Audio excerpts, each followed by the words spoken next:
Hey everyone, Jackie Tinker here with Arcadia Working Australian Shepherds.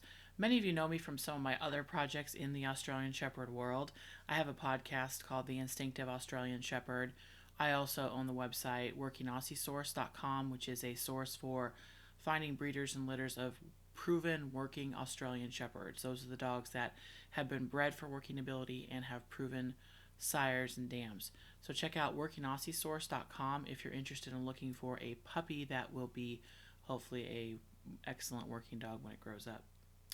I'm also building a website called AustralianShepherdNation.com, which is a really cool place to find Australian Shepherd swag and learn about the breed in general. So the reason that I put this video together is because a while back, episode number 15 of the Instinctive Australian Shepherd, I talked about 6 chores that my dogs do around my place on a regular basis. And one of my friends said, hey, you need to go ahead and put a video together so people can visualize what you're talking about. Because I may explain it to you, but you may not be able to see exactly how it works. And I think that that's really important. So I started with this first video with the first of my chores that it's not in order in the list. This is the chore of moving stock around the place. And it's a new project that I just started at our new place. So we moved in here last year, and this is our first spring here on a new location. And I noticed that our front pasture, which is several acres, that this is where we baled hay from last year in the fall. And so it's growing up. So I called my hay guy, and I'm new at this growing hay business because previously I had to buy my hay because I didn't have enough land to grow hay. So it's pretty exciting. So my hay guy said, hey, it's time to get the Roundup truck out there and get rid of that ryegrass. Well, I'm not a big fan of that whole Roundup situation, and I asked him if there are any alternatives. And he kind of scratched his head a little bit, and I said, hey, can I graze the ryegrass off? Because they're afraid the ryegrass is going to choke out the coastal and compete for the coastal, which is the hay that we grow here in Texas. So he said, sure, if you have enough animals. I said, that is not a problem. So we devised a strip grazing program for our spring pasture to let the sheep graze off the ryegrass. And several bonuses. They eat the ryegrass. It doesn't go to waste. It doesn't go to seed. It gets taken out and doesn't compete with the coastal anymore. It lets my pastures in the back of our property, our grazing pastures, rest and grow up. So it's really a great win-win if this works according to plan. And I'll, let you know how that goes later on down the road. So we started strip grazing arena size, which is about 100 by 200 sections at a time, which is about half an acre. And we are doing that all the way down one side and then all the way back up the other side because our hay pasture split by a driveway. So it's really exciting. It's really fun.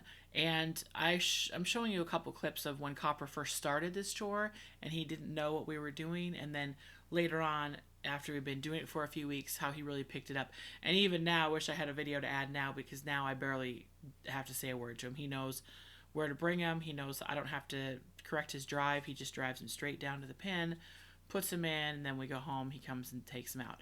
And I use my other dogs too. It's not just Copper. He just happens to be the superstar right now. So you get to see Copper working on it. So there's kind of a little video about our sustainability and the way that we're doing land management at our place right now, and then a video on dog training. So it's kind of a combination. So check out the video.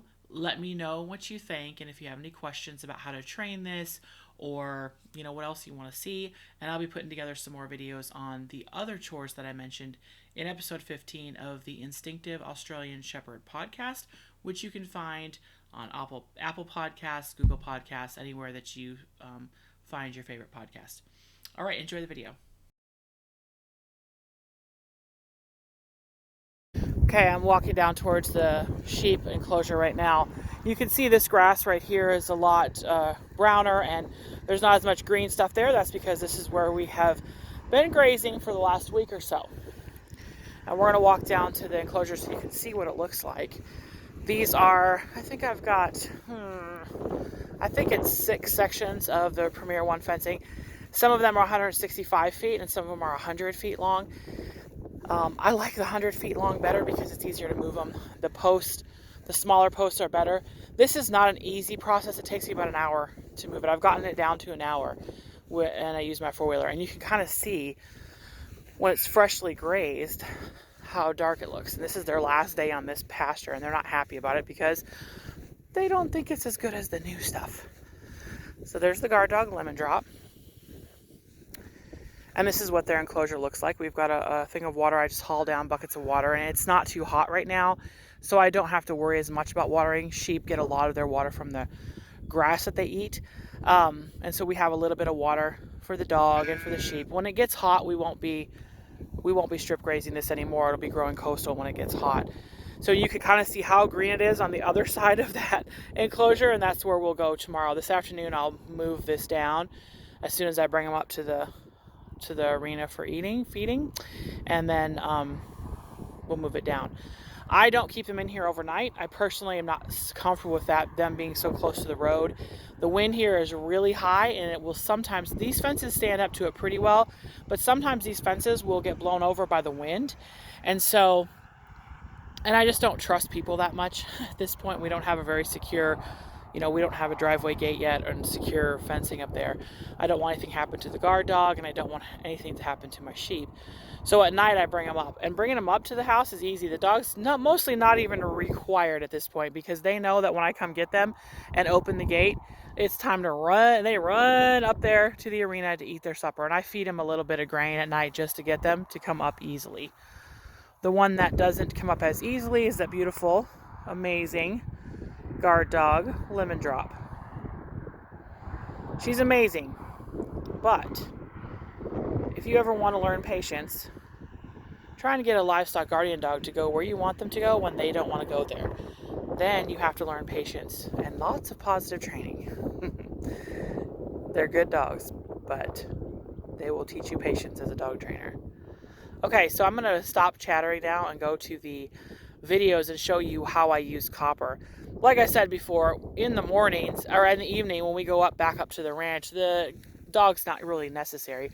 I bring them along just in case they stray, because it's really good eating over there on that side we haven't grazed yet, and sometimes they'll stray. The sheep have gotten used to the routine, so they know at night that they run up to get fed, so that's nice. But I still bring the dog with just in case something happens, because as soon as you leave the dog at the house, something's going to happen and you're going to need the dog. But on the way down here, they would love to just graze this whole field over here, so the dog actually has to do the work to put him in the pen. And Copper has really learned the job well. He knows what we're doing, and he can actually find the openings to these pens and drive them right in. So it's really, really nice. Really, really nice. So enjoy the videos. All right, we're getting ready to move the sheep to the strip grazing setup that I just finished with. Let's see. Send Copper out to use a look back there in the arena, which is about an acre. Actually, look back. He's gonna go get the sheep.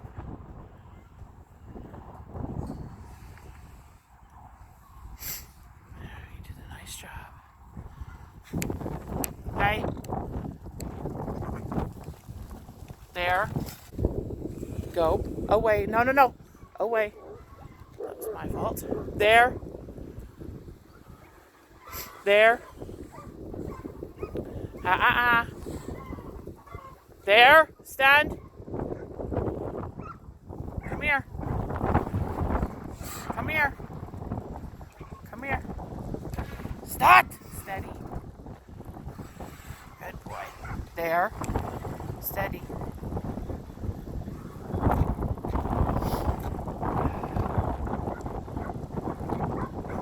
Can't walk as fast as they do. Away. No. Away.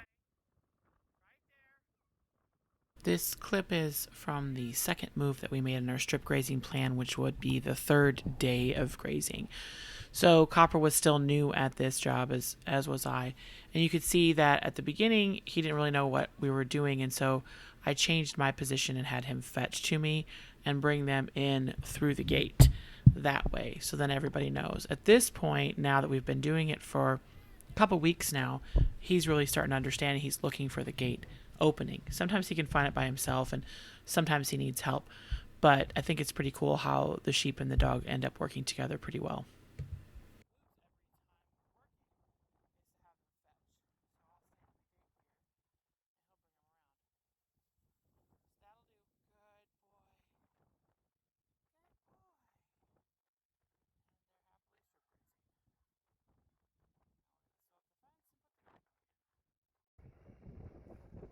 And in this clip, you can see we've moved further on in our strip grazing plan, and it's working very nicely.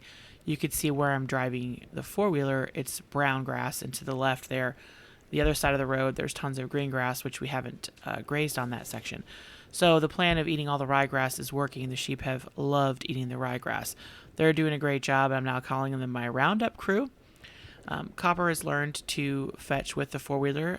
Our property is very long and kind of narrow, but it's really long, and so he's had to learn a lot of four-wheeler work because it's too far to walk. And it's about a quarter of a mile from our house to the road, and that's kind of where we're going here. And you can see he's made a couple of rookie mistakes there every now and then, but he did a nice job of holding the sheep up against the fence because I made the rookie mistake of forgetting to leave the gate open when I set up this new enclosure. You can see how green the grass is in there. It's their first day in this new enclosure, and so I set up the enclosure and forgot to open the gate. Typically I leave that open so it goes smoother.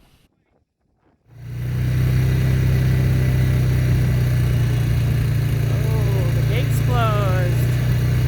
Copper's gonna have to do some work today. Get up here before the gate closed. Hold on, buddy. I gotta get closer.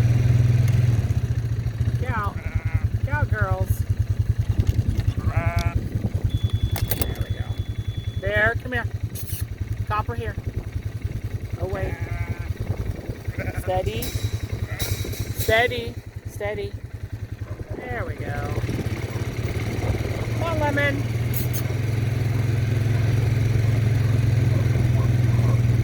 Steady.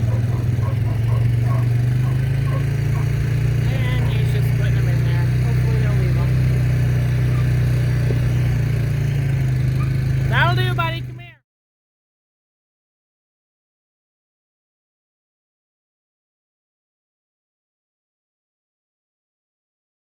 So I hope you really enjoyed the video clips of Copper moving my sheep around and a little bit of the explanation of our land management and grazing management program that we started this year. And it's based on research that we've done, books we've read, people we've talked to, not just something we pulled out of our hat.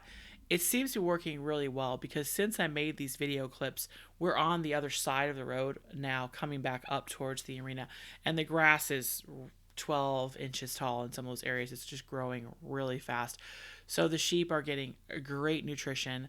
The stuff that we've grazed on the other side seems to be getting clear of rye, and the coastal seems to be coming up in there pretty well. So it seems to be working. I'm optimistic about it.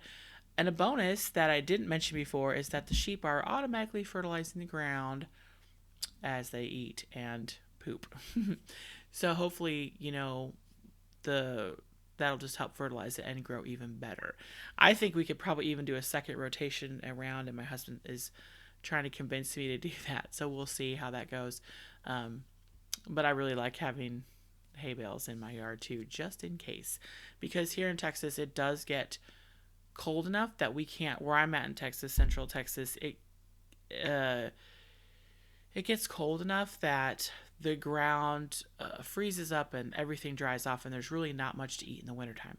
So I do like having those bales stacked up. This last winter was pretty rough. We didn't have a lot of grazing because of the storms and the snowmageddon and all that. So having those bales of hay for my sheep and cattle really, really is beneficial. So I really like that. If you have any questions about how to train any of these things or any other chore-related, Aussie-related questions, please feel free to reach out to me. You can find me at my website, stockdogtrainer.com. I'm posting this video under my kennel, my ranch, but I'm also affiliated with the Instinctive Australian Shepherd podcast, the Working Aussie Source, which is workingaussiesource.com, and that is the source to find working Australian Shepherds in the United States and Europe. So those are some things that I'm affiliated with. You can reach me at any of those venues. I'm in Facebook as well. So reach out to me. Let me know if you have any questions.